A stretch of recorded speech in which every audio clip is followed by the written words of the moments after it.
Hello everyone, आप सभी का स्वागत है राइजिंग चैम्प्स के यूट्यूब चैनल पे। यहाँ पर हम आपको गवर्नमेंट एग्जाम की तैयारी करवाते हैं, जैसे कि रेलवे, बैंकिंग, एसएससी हो या डिफेंस हो। डिफेंस यानी कि आर्मी, नेवी, एयरफोर्स के जितने भी एग्जाम्स होते हैं सभी की तैयारी करवाते हैं। ये तो बात हुई गवर्नमेंट एग्जाम की। इसके अलावा अगर आप एमबीए करना चाहते हैं या एनडीए ज्वाइन करना चाहते हैं तो इसका प्रॉपर गाइडेंस आपको हमारे चैनल पे मिल जाएगा। सो ये सब आपको हम ऑनलाइन प्रोवाइड करेंगे। इसके अलावा आपको अगर कोई भी डाउट हो या करियर से रिलेटेड कुछ भी पूछना है तो आप हमें डिस्क्रिप्शन में दिए गए इंफॉर्मेशन पे कांटेक्ट कर सकते हो। तो इसी के साथ आज का टॉपिक शुरू करते हैं। सो आज का टॉपिक है एवरेज। एवरेज जो कि सभी लोग जानते हैं और बचपन से हम लोगों ने ये टर्म पढ़ा है। बट अगर मैं बात करूं कॉम्पिटिटिव एग्जाम में, तो कॉम्पिटिटिव एग्जाम में एवरेज के क्या क्या टर्म्स हम लोग देखने वाले हैं, या एवरेज निकालने के लिए, किसी भी चीज़ का एवरेज निकालने के लिए क्या क्या टर्म्स आप यूज़ करते हैं, सबसे पहले तो वो देख लेते हैं। ठीक है, तो एवरेज निकालने के लिए आपको क्या चीज़ों की ज़रूरत पड़ती है। तो सबसे पहले तो अगर मैंने पूछ दिया आपको किसी भी चीज़ का, अगर मुझे एवरेज पूछा है मैंने, जैसे आपके ग्रुप में अगर 5 पर्सन है, ठीक है, 5 पर्सन के पास समथिंग अगर मैंने पूछा कि करके इनका एवरेज एज क्या है, इनका एवरेज एज क्या है, तो आप सबसे पहले क्या बोलोगे कि सर इन पांचों का एवरेज निकालने के लिए आपको टोटल निकालना जरूरत पड़ेगा। यानी कि सबसे पहला जो टर्म है वो तो आपका एवरेज है, दूसरा टर्म है आपका टोटल। टोटल यानी कि क्या, इन पांचों के पास टोटल वेट या टोटल एज कितना है। मान लो ये टोटल एज इन लोग के पास है 250 ईयर, ठीक है, क्योंकि एज की बात कर रहा हूं तो 250 ईयर है। और दूसरी चीज आप क्या बोलोगे, तो आप बोलोगे सर दूसरी चीज जो हो जाएगी वो हो जाएगी क्वांटिटी। क्वांटिटी यानी कि कितने लोग हैं, यहाँ पर कितने लोग दिख रहे हैं आपको, 1 2 3 4 5, तो यहाँ पर 5 लोग हो जाएंगे। इन शॉर्ट आपको इस टॉपिक में टोटल 3 टर्म देखने के लिए मिलेंगे, जो कि सबसे पहला टर्म है एवरेज, दूसरा टर्म है आपका टोटल, और तीसरा टर्म है आपका क्वांटिटी। इसका एवरेज वैसे कितना आएगा, तो एवरेज कितना आएगा इसके लिए मुझे जरूरी है कि इन तीनों टर्म्स के रिलेशन क्या होंगे। रिलेशन इन द सेंस कि एवरेज का फॉर्मूला यानी कि रिलेशन इन दोनों से क्या होगा, तो एवरेज निकालने के लिए आपको टोटल को डिवाइड करना पड़ता है क्वांटिटी से। ठीक है, इन शॉर्ट यानी कि इन तीनों टर्म का रिलेशन क्या हो जाएगा, average equals to total by quantity. इसी टर्म को मैं ऐसे भी लिख सकता हूं कि टोटल बाय चांस आपको कभी पूछा है तो टोटल निकालने के लिए आपको एवरेज को करना पड़ेगा मल्टीप्लाई बाय क्वांटिटी, या क्वांटिटी पूछी गई है तो आपको टोटल को डिवाइड करना पड़ेगा आपके एवरेज से। इन शॉर्ट ये 3 टर्म आपको इस टॉपिक में यूज होने वाले, और ये तीनों टर्म से हम लोग बहुत अच्छी तरह फेमिलियर है। तो मैं डायरेक्ट इसके टाइप ऑफ क्वेश्चंस के ऊपर आता हूं। सबसे पहले तो कुछ बेसिक क्वेश्चन सॉल्व किए जाए। जैसे कि सबसे पहला जो बेसिक क्वेश्चन है वो क्या है आपका, फाइंड द एवरेज। आपको एवरेज ढूंढने के लिए कहा गया है, find the average of following set of scores, जो कि यहाँ पर आपको दिख रहे हैं, यहाँ पर आपको दिख रहे हैं। तो सबसे पहले आपको अगर एवरेज पूछा गया है तो आपको जरूरत है टोटल की, और डिवाइड करूंगा मैं क्वांटिटी से। क्वांटिटी तो सिंपल है, क्वांटिटी तो सबको नजर आ रहा है, यहाँ पे टोटल 5 क्वांटिटी है, बट इसका टोटल कितना होगा, तो आपको इन सभी को ऐड कर लेना होगा। अब ऐड करने में आपको कितना टाइम लग रहा है बहुत मैटर करता है, क्योंकि कॉम्पिटिटिव एग्जाम में टाइम का बहुत ज़्यादा वैल्यू होता है। ठीक है, तो अगर मैं इसको फटाफट अगर मैं ऐड कर लूँ या आप लोग ऐड करें तो इनका जो वैल्यू होता है वो होता है 1765। इन पांचों को ऐड करने के बाद 1765 आपको टोटल मिलेगा। और अगर मैं इसको डिवाइड कर दूं बाय देयर क्वांटिटी तो इसका जो फाइनल आंसर आएगा 5 3 हो जाएगा 15, 15 बचा 2, 26 बना, 5 5 25 बचा 1 15, एंड 5 3 हो जाएगा आपका 15। तो फाइनल आंसर आपका बना 353, जो कि ऑप्शन नंबर बी आपको यहाँ पर नजर आ रहा होगा। तो एक और बेसिक क्वेश्चन लेते हैं, एक और बेसिक क्वेश्चन जरा देखते हैं हम लोग इसका, कि एक और बेसिक क्वेश्चन में आपको क्या पूछा गया है यहाँ पर, कि फाइंड द एवरेज। एवरेज ही आपको पूछा गया, all the prime numbers, prime number का एवरेज पूछा गया है बिटवीन 60 to 90। मतलब आपको एवरेज पूछा गया है प्राइम नंबरों का, बट वो जो प्राइम नंबर्स है वो कौन से होने चाहिए, जो 60 से लेकर 90 के बीच में आते हैं। तो सबसे पहली बात तो मुझे ये बात पता होना चाहिए कि प्राइम नंबर क्या है। प्राइम नंबर मैं एक ऊपर से आपको बता दूं, तो प्राइम नंबर वो नंबर्स होते हैं जिसके टोटल 2 डिविजिबल होते हैं, यानी कि वो सिर्फ 2 टेबलों से डिवाइड हो सकता है। फॉर एग्जाम्पल अगर मैंने बात की 5 की, तो 5 डिवाइड होता है बाय 1, एंड बाय 5। अगर मैं 17 की बात करूं तो ये भी बाय 1 बाय 17। अगर मैं 8 की बात करूं तो ये प्राइम नंबर नहीं है, बिकॉज ये 1 2 4 8 जैसे नंबरों में डिवाइड होता है। तो अगर मैं प्राइम नंबर्स की बात करता हूं यहाँ पर 60 से 90 के बीच में, तो सबसे पहला नंबर हो जाएगा 61, दूसरा नंबर हो जाएगा 67, फिर 71, 73, 79, 83 एंड 89। देखो बहुत ज़्यादा मैटर करता है कि आपको ये सिंपल क्वेश्चन के जो वैल्यूज है वो कितना जल्दी मिल रहा है इसका आंसर, क्योंकि यही वैल्यू को निकालने में अगर आपका टाइम चला गया तो मेरे ख्याल से आपको इसका मेन आंसर निकालने में बहुत ज़्यादा टाइम चला जाएगा। ठीक है, तो फिलहाल हम लोग आते हैं इसके एवरेज के ऊपर। एवरेज कैसे निकालेंगे, तो सबसे पहले इसका जो टोटल है वो टोटल कितना हो जाएगा, तो आप फटाफट ज़रा इसको ऐड कर लो, क्योंकि क्वांटिटी जो है मुझे क्लियर कट दिख रही है, यहाँ पर 7 है क्वांटिटी, और टोटल अगर मैंने इन सभी को ऐड कर दिया 1 + 7 8 + 1 9 9 12 12 21 21 24 एंड 9 करूंगा तो 33 आ जाएगा। यहाँ पर आ जाएगा 3 कैरी हो जाएगा, और उन सभी को प्लस करो तो ये हो जाएगा 49 + 3 कितना होता है 52 होता है। तो आपको टोटल की वैल्यू मिल गई, यहाँ पर आपको क्वांटिटी मिल गया। तो जस्ट आपको यहाँ पर एवरेज निकालने के लिए इन दोनों को कर लेना होगा डिवाइड, तो जो कि आएगा 752 को अगर मैं 7 से डिवाइड करूं तो 7 7 जा होता है 49, बचा 3, 33 बन गया वो। 7 4 जा होता है 28, क्योंकि वो 33 था, तो रिमाइंडर आया आपका 5 और डिनोमिनेटर में आएगा 7। ठीक है, रिमाइंडर आपका 5 है और आपका जो डिवाइजर है वो है 7, बट आंसर जो है वो आपको डेसिमल फॉर्म में दिया है, तो इसका डेसिमल फॉर्म निकाल लेते हैं। 74 पॉइंट कितना लग जाएगा, पॉइंट आ गया, दैट मीन्स ये 5 के आगे आ जाएगा 0, 5 के आ जाएगा आपका 0। तो इसको अगर मैं डिवाइड करूं तो 7 7 जा होता है 49, बचा 1, 0 लग जाएगा, तो 7 1 जा 7।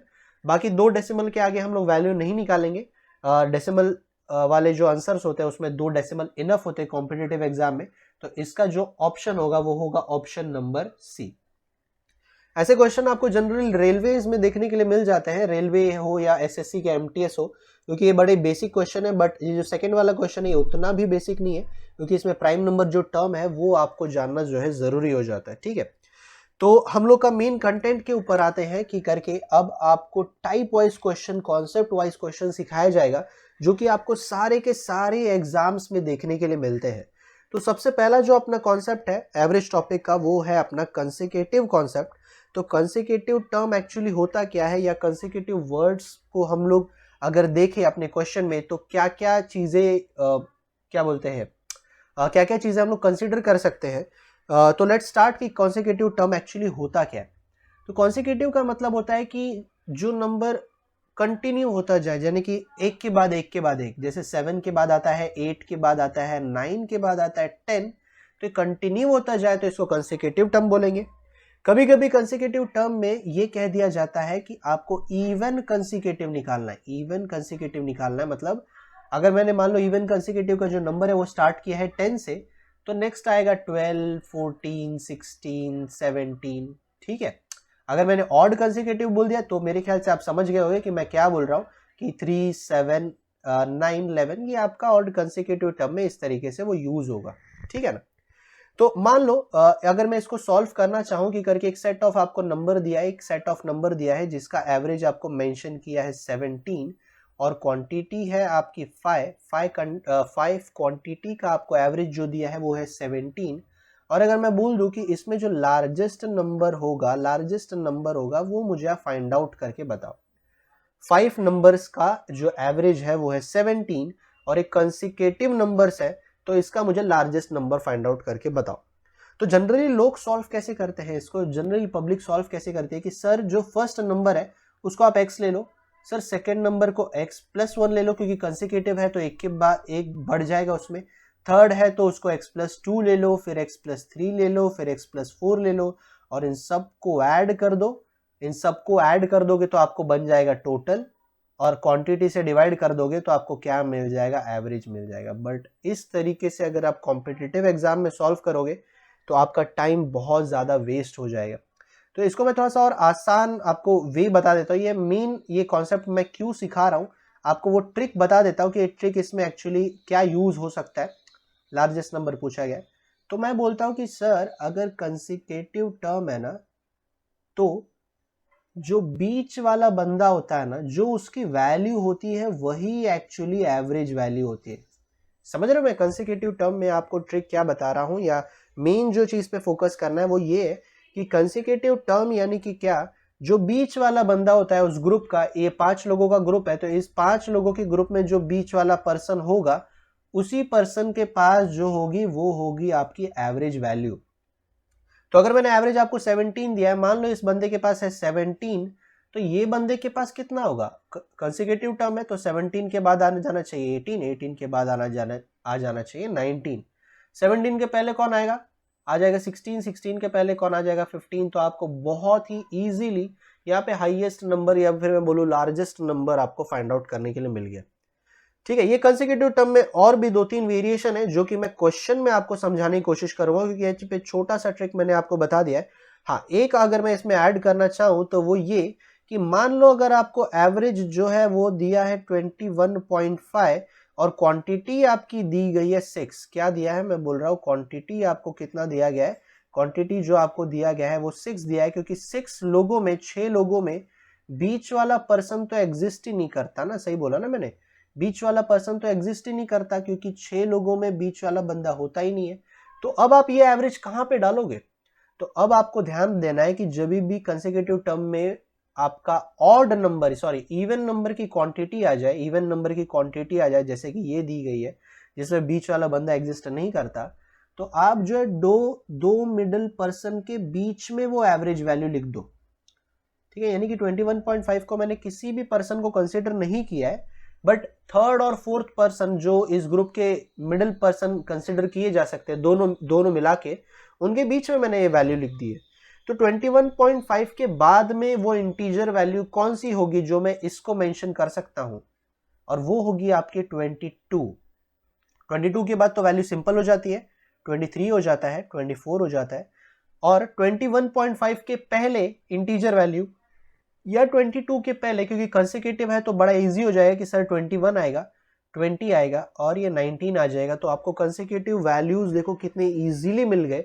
अगर आप ये कॉन्सेप्ट जानते हो कि अगर क्वांटिटी आपका ऑड नंबर में हो तो मिडिल वाला वैल्यू जो है वो आपका एवरेज वैल्यू हो जाता है, क्वांटिटी आपका अगर इवन नंबर में हो तो आप इस तरीके से थर्ड या फोर्थ पर्सन या जो भी मिडिल बंदा होता है उसके बीच में वो एवरेज वैल्यू लिखकर कंसिडर कर सकते हैं।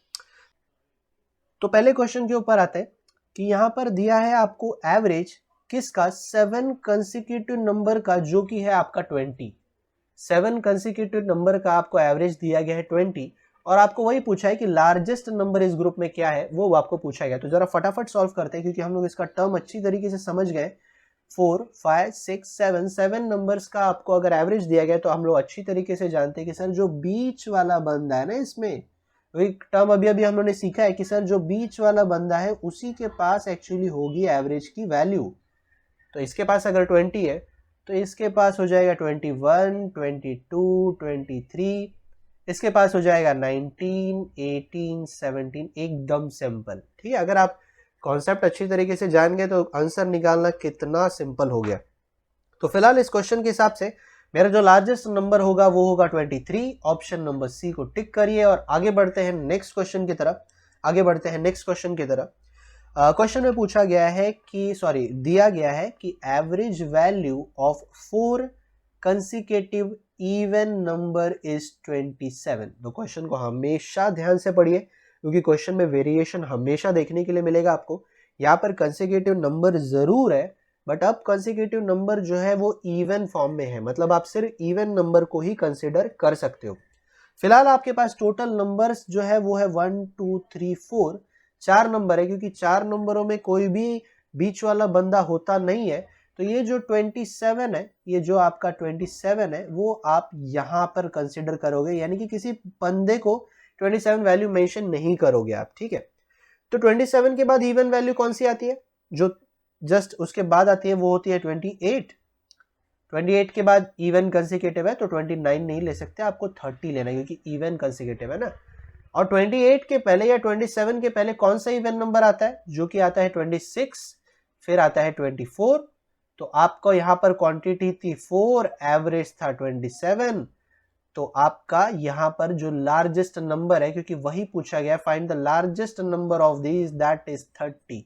सो 30 जो हो जाएगा वो हो जाएगा आपका लार्जेस्ट नंबर, एकदम सिंपल। ठीक है, चलो एक और क्वेश्चन सॉल्व करते हैं इसका, टाइप नंबर 1 का क्वेश्चन नंबर 3 कि average of 4 consecutive odd number, average दिया गया है आपको 4 कंसेक्यूटिव ऑड नंबर का, ए बी सी डी ई, 4 नंबरों का एवरेज कितना दिया है, 54 दिया है। तो A B C D, sorry E नहीं है इसमें, ए बी सी डी, जिनका एवरेज 54 है, क्योंकि बीच वाला बंदा एग्जिस्ट नहीं करता तो आप 54 को बीच में लिख दोगे, और यहाँ पर 54 के बाद जो ऑड नंबर आता है, क्योंकि ऑड नंबर की ये सीरीज है, 55 आ जाएगा, 57 आ जाएगा, 53 आ जाएगा और 51 आ जाएगा। क्योंकि हम लोग कॉन्सेप्ट बहुत अच्छी तरह आप जान चुके, तो थोड़ा सा मैं स्पीड में लेकर जाने की कोशिश करूंगा। और लास्ट में आपको क्या पूछा है, what is the product of A and C. A and C का मतलब ए और सी का आपको यहाँ पे प्रोडक्ट पूछा गया है। तो फटाफट हम लोग 51 को 55 से मल्टीप्लाई कर लेते हैं, जिसका आंसर आपका कितना आ जाएगा, सॉरी यहाँ पे 25 आ जाएगा आपका, 255। तो इसका जो आंसर है वो हो जाएगा 2805। तो question number 3, type number 1, question number 3 का ऑप्शन है 2805। और इस टाइप का लास्ट क्वेश्चन की तरफ हम लोग बढ़ते हैं, लास्ट क्वेश्चन की तरफ बढ़ते हैं। और इनके जो बहुत सारे क्वेश्चंस होंगे वो एग्जाम के पॉइंट ऑफ व्यू इंपॉर्टेंट होंगे, कि अब ये क्वेश्चन जो है एग्जाम में आया हुआ क्वेश्चन है, बैंकिंग का एग्जाम ले लो या एसएससी का एग्जाम ले लो। सो क्वेश्चन में क्या दिया है देखते हैं, कि सम ऑफ 5 कंसेक्यूटिव नंबर इज 250। अब देखो ये 250 जो है वो आपका एवरेज नहीं है, थोड़ा ध्यान से पढ़ना, क्योंकि सम दिया है, सम का मतलब होता है 5 नंबरों का टोटल, तो टोटल का मतलब ये टोटल वैल्यू है 250, एंड 5 नंबर है, दैट मीन्स क्वांटिटी आपकी 5 हो गई, राइट है ना। क्वांटिटी भी मेंशन है फर्स्ट लाइन में और टोटल भी मेंशन है फर्स्ट लाइन में, ठीक है। तो एवरेज कितना हो जाएगा, एवरेज तो मैं तुरंत ही बता सकता हूँ कि 5 नंबर का अगर टोटल 250 है तो एवरेज हो जाएगा 50। एवरेज कितना हो जाएगा, 50 हो जाएगा। तो अगर मैं पूछूं कि what is the difference between the sum of smallest number, तो मतलब मुझे पहले बात तो ये पांचों वैल्यू कौन से है वो निकालना तो पड़ेगा ना। तो मेरे ख्याल से अगर पांचों वैल्यू निकालना पड़ेगा, क्योंकि आप जानते हो इस वैल्यू का एवरेज, तो आप सीधा बीच वाले पर्सन को वो एवरेज मेंशन कर दोगे, क्योंकि यहाँ पे 5 नंबर है, बीच वाला बंदा एग्जिस्ट करता है।